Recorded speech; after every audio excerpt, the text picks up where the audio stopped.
Okay, let's get started. Welcome back, everyone, to the deep dive.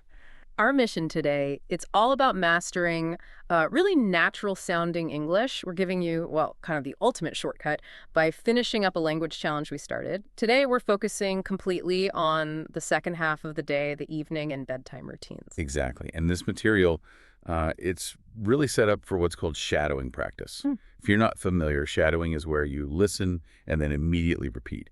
You mimic the rhythm, the intonation. These 20 sentences we're covering today, they're core, high-frequency, authentic speech patterns. They unlock that natural English sound. So yeah, we'll drill into those 20 sentences, and then we've got 5 essential vocabulary secrets that will instantly upgrade how you sound. That context is really important. It's practice for speed, for rhythm. So let's jump right into section 1, the evening flow. We're looking at the sequence of actions, from finishing work right up until you really start winding down. Our sources give us 10 sentences here, crucial for daily conversation. Right. The whole thing kicks off with that transition from work. The first sentence seems simple, but it's linguistically quite interesting. I finish work and say goodbye to everyone. Notice everyone. It's a collective noun. You don't list names. Just that one word handles the whole social end-of-day thing. Makes sense. And then boom, the daily grind rhythm kicks in. I take the same bus back home. For sure. Simple present tense, right? Throughout these sentences. It emphasizes it's a routine and not just a one-off story. But why the same bus? Why not just I take the bus? Ah, good question. That tiny detail, the same, it transforms it. It's not just a bus ride. It's your habitual, predictable ride. It signals routine. This is my life. This is predictable. It really backs up that simple present tense, and it shows how native speakers talk about the repetitive parts of daily life. That's really insightful. It's the difference between reading from a script and sharing your actual reality. And that reality often involves picking up groceries, doesn't it? Almost always, yeah. The sources have a great transition phrase here. I stop at the grocery store on my way. That phrase, on my way, learners should grab that immediately. It's so efficient. It links the bus trip and the store visit perfectly, seamlessly. And they get specific, too, grounding the vocabulary. I buy milk, bread, and fresh vegetables. Practical stuff. Totally. And once you're home, the setting shifts. We get this very relatable sentence, I cook dinner in my small kitchen. Yeah. It might seem minor, but for many learners, maybe living in cities, small kitchen is just reality. And practicing the right preposition in the kitchen is key. Some languages handle that differently. Right. Okay, now here's one that really sums up modern life. I eat dinner while watching my favorite TV show. Yeah? Feels like a big one, grammatically, for sounding more fluent. Oh, absolutely. Let's break it down. The main action is I eat dinner. Yeah. The second action happening at the same time is watching my favorite TV show. It's introduced with while and uses the continuous form, watching. You don't need 2 full sentences. While watching does the job perfectly, shows simultaneity. Master that structure, and your English instantly sounds more complex, more natural. Okay, makes sense. So after dinner, the focus shifts. Connectivity, maybe some light activity. I call my parents to ask about their day. Pretty universal. Then the transition to physical wind down. I do some light exercise in my living room. Let's pause there for a sec. Why light exercise and in my living room? Why not just I exercise? The specifics matter. They give you 2 extra tools. Light shows the intensity. In my living room gives the location. It's high utility because it's a complete picture. No need for follow-up questions. It's like the difference between vague and real. Yeah, paints a picture immediately. True. Okay, after the exercise, the mental rest starts. I read a few pages of an interesting book. And the final task, before really settling down, it ties the evening back to the next morning. I prepare everything for tomorrow morning. That one sentence covers so much, doesn't it? Laying out clothes, packing lunch, setting the coffee timer maybe. It bundles all that prep vocabulary. Excellent. That's the 10 evening flow sentences covered. Let's transition smoothly now into the final sequence, section 2. The last 10 peaceful sentences of the bedtime routine. This is all about getting ready, physically feeling secure, and finding calm. Right. Starts with hygiene, comfort. I take a warm shower before going to bed. Adding warm isn't just descriptive. It signals relaxation, a transition, not just getting clean. Then, right after the classic wind-down signal, I put on my comfortable pajamas. And we see repetition again. I brush my teeth one more time, reinforces the habit. Followed by that practical need for structure. I set my alarm clock for 7:0. Using a specific time like 7:0 is great practice, right? It forces you to nail saying times precisely. Exactly. And then the focus shifts quickly to securing the place. This uses 2 really critical functional verbs we need. First, I turn off all the lights in the apartment. And immediately after, safety check. I check that the front door is locked. Ah, good point. That sets up our vocabulary secrets later, linking to those phrasal verbs and action verbs. So, after security, we get to the actual moment of rest. I get into bed and pull up the blankets. That phrase, pull up the blankets, it sounds so natural. Why that one specifically? Why not say cover up or tuck in? Good question. It's about precision versus generality. Pull up the blankets is the specific physical thing you do to get comfy right before sleep. Tuck in often implies doing it for someone else, like a kid. Cover up is broader, maybe even about hiding something. Pull up is just that simple action. Grab the bedding, move it up. It's the most common default phrase. That makes perfect sense. Context is key. Cool. Okay, the last three sentences focus on the mental state for sleep. First, reflection. I think about the good things that happened today. Nice positive habit. Then the actual attempt to sleep.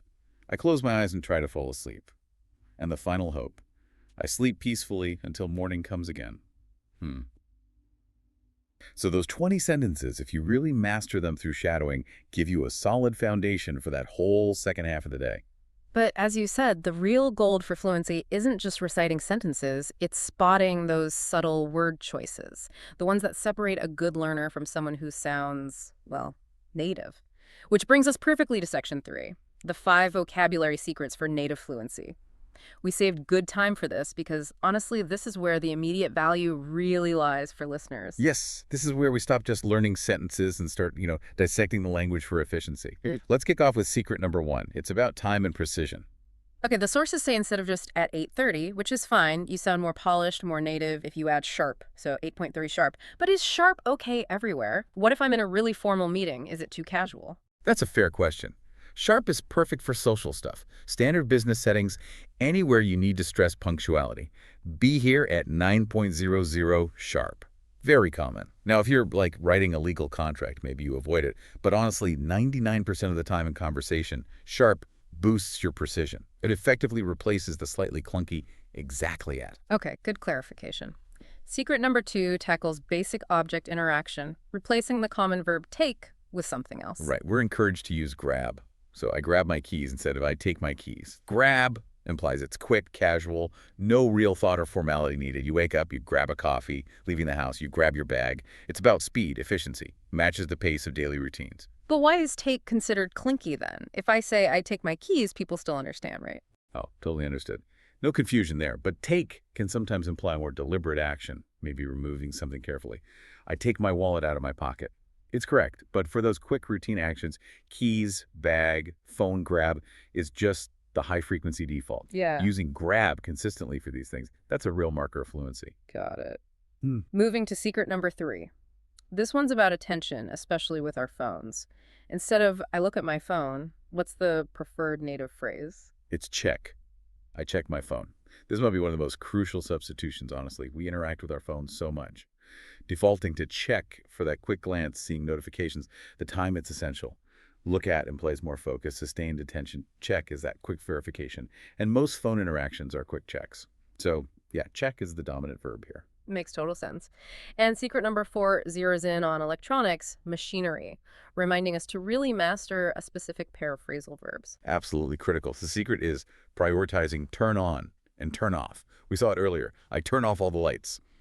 These two simple phrasal verbs often replace single but maybe less common words like activate or deactivate or even switch on off in casual chat. Mastering turn on and turn off is just non-negotiable for everyday English. Think about it. Yeah. You turn on the TV, turn off the radio, turn on the heat. Massively high frequency. Definitely. Okay, and finally, secret number 5, a refinement about physical actions, something we actually touched on in the bedtime routine. Exactly. This clarifies the difference between the general idea and the specific action. The preference is get into bed, not go to bed, when you mean the literal act of climbing under the covers. Go to bed is the general plan. It's late, I need to go to bed. Get into bed is that final physical step. Okay, lights off, now get into bed. You just get into bed for that specific movement every time. Wow. Okay, this deep dive has packed in a ton of value. So, listeners, you've now systematically worked through 20 new, really useful sentences for your evening and bedtime, plus those 5 immediate vocabulary secrets.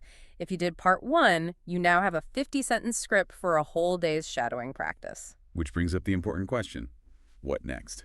application. The suggested homework for this shadowing challenge is pretty straightforward, but needs consistency. Practice part 1 and part 2 out loud every day this week. The aim. By day 7, these sentences should just flow naturally without thinking with the right rhythm. Yeah, and for immediate practice, try writing about your own evening routine in the comments, maybe. Use today's phrases and secrets. Putting it into practice right away really helps make it stick. Way better than flashcards. Couldn't agree more. Consistent practice is truly the only way to mastery. So what's the big takeaway for your fluency journey here? We've seen how subtle words like grab and check can be pivots, small changes, huge difference in sounding natural. We've established that just changing one common verb can be a big step towards sounding more conversational. So here's something to think about.